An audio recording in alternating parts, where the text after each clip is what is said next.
Hello there. If you tuned in this video, you want to learn a little bit about still water fishing. And we're going to do something unique. I'm going to take you fishing because I'm camping here today. And I'll just kind of go through the steps and my process to catch, hopefully, some big fish behind me. All right, let's get on the water. All right, the first thing you're going to need is a flotation device. And for a lot of times when I'm fishing these subalpine lakes that don't necessarily have a boat launch, because I do have an aluminum boat, or if I just want something that's quick and easy, I have a float tube. And I picked the Outcast because it's just the bigger of most of the float tubes that are out there. I like the shape, cuts through the water pretty easy, like on windy days like this. And it stores a lot of gear, even though I'm being lazy and I've got my gear bag with me because I don't feel like taking it all out and putting it into the pockets. But I've got other things, adult beverages, in the pocket since I'm camping here. You're also going to need a good pair of fins. Now, I've had these diving fins for a very long time.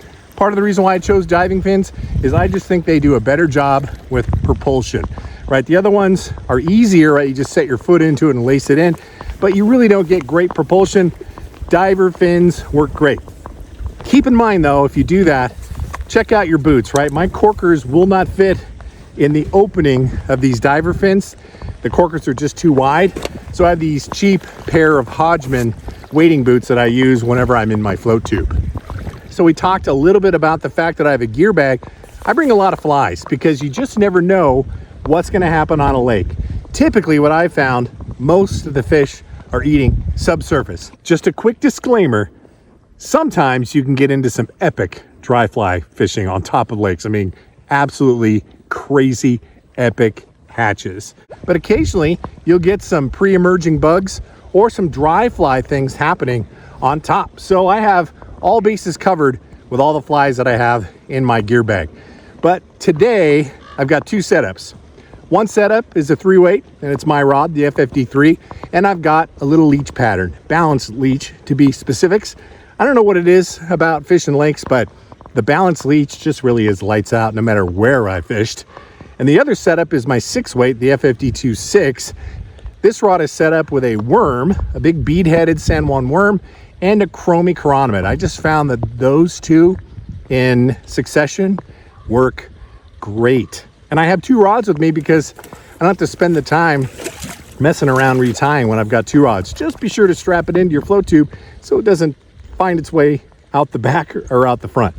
I also bring a net. It is important to have a landing net. This is a catch and release fishery, so my net has that catch and release type of webbing. It's just better on the fish anyway if you don't plan on keeping them and eating them.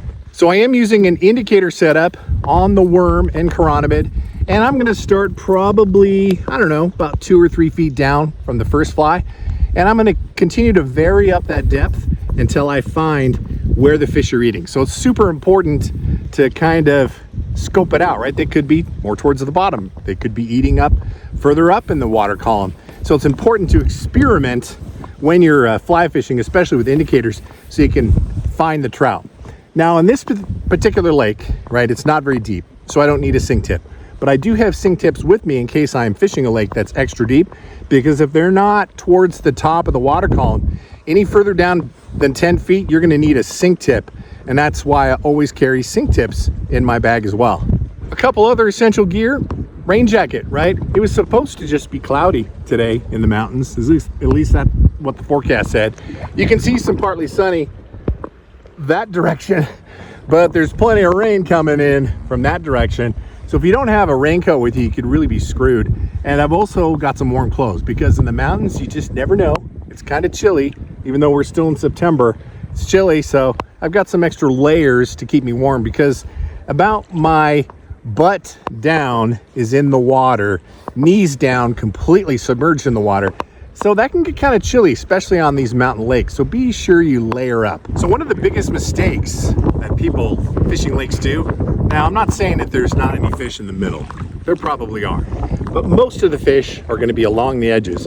Wherever you see a prominent drop off or you see a nice little weed bed. In fact, I have caught fish literally in 6 inches of water a foot from shore. I would say 75% of the fish that I catch in lakes are right next to shore. There we go. Nice. Sweet. I can't remember how strong a tippet I have. Sweet, looks like a brook trout. That's one thing. These fish will go underneath me. Ah, look at that, he swam right into the net. That's a really nice brook trout. Like, really nice. Look at that guy. It's a beautiful fish. Colors, really pretty. Another pro tip when you're still water fishing is if something's not working, try something new, right? It's one of my golden rules. I'll fish the same fly for about 20 minutes. And if I don't get anything and I know there's fish around, I'm gonna switch and I'm gonna keep switching until I find something that works. So that's another thing a lot of people forget to do, including me back in the day. I fished the same thing, wonder why didn't I catch any fish? Well, because I wasn't experimenting enough. So be sure to do that until you find fish and then stick with that. Oh, right there. He must have eaten it. Oh, man. He must have eaten it when it was sinking. It's another good fish. This guy's even bigger. Might be a rainbow. Oh, yeah.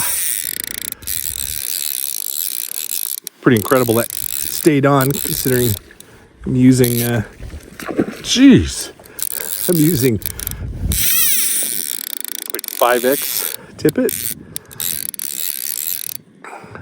So much fun on 3 weights.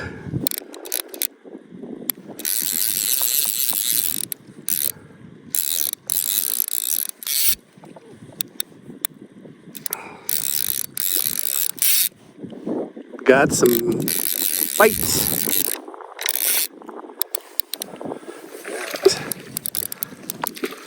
Sheesh. Stay in the weeds. Oh. And he just like that broke me off. Oh, what happened? Dang, I think my line got wrapped around my reel. Ah, shoot. It's another reason why, right? You want to get the fish on the reel. I don't always do it, right? Because it's a matter of controlling and managing your slack. So oftentimes you'll see me playing the fish with the line. But when I have the opportunity, right? Sometimes the fish will help you out and get it on the reel. That's ideal. But in that particular case, I was getting ready to land it, right? So when you land it, you kind of have to, especially on a click and paw, I use my pinky to put a little pressure on the line so I can raise the rod up to get ready to net the fish. And I think it might have wrapped around the handle. Fish went to run and snap, just like that, gone. Another pro tip, part of the reason why I have so many flies is I buy 2 to 3 of every single fly that I've got, every single style, size, whatever, configuration, because the inevitability of being broke off, just like that happened there, is pretty darn high. And if you don't have another one, another fly of what's working, then you're trying to desperately look for something else that will work. I know this works, so make sure you have at least 2 of every fly, of every type of fly that you have. Have 2. Oh, that was huge hit. Oh my God. That was a very hard hit. Come back. Holy crap. That was a yank. Oh, there we go. Nice.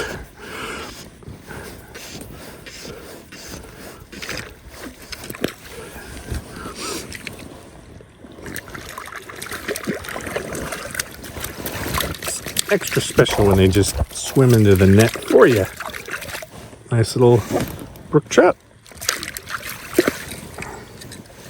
Sweet.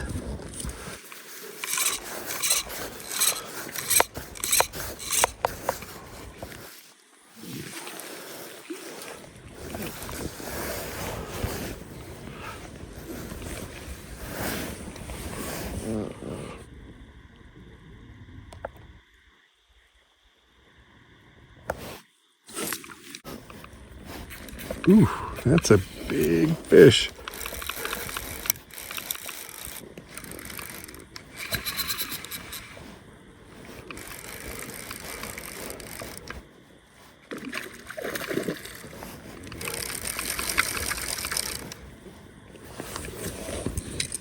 that's a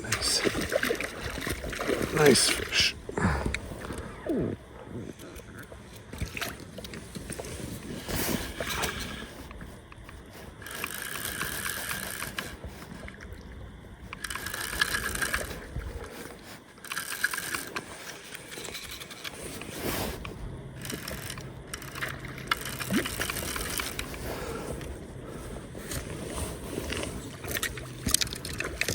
All right, I think you're done. Healthy fish. Oh, yeah. Yeah, it's a solid fish. Holy smokes.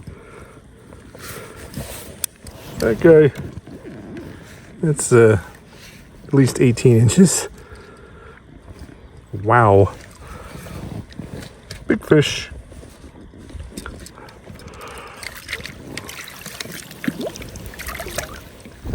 The other thing you might notice that I'm doing is I'm not fishing the same spot for very long, right? I'll let it sit for maybe 5 minutes or so, and then I'll move it to another spot.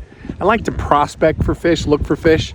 And you'll also notice that on my non-casting hand, I'm always giving it a little bit of movement. And why I do that is it just, a lot of times the fish just like that little bit of movement, like, oh, well, the fish will look at it and say, oh, it's gonna swim away, and then they'll strike it. So I'm always doing what I call a finger roll or figure eight, just to keep a little bit of movement on the fly.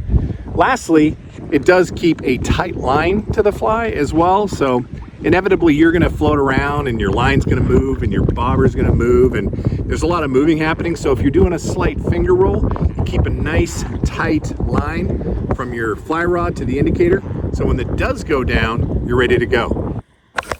Here we go. Nice.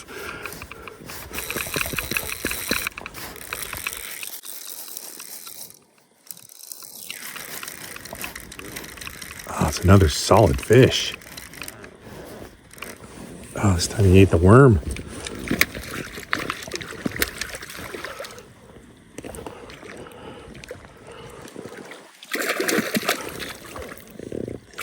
Oh, got him. Yeah, another big fish. Holy crap.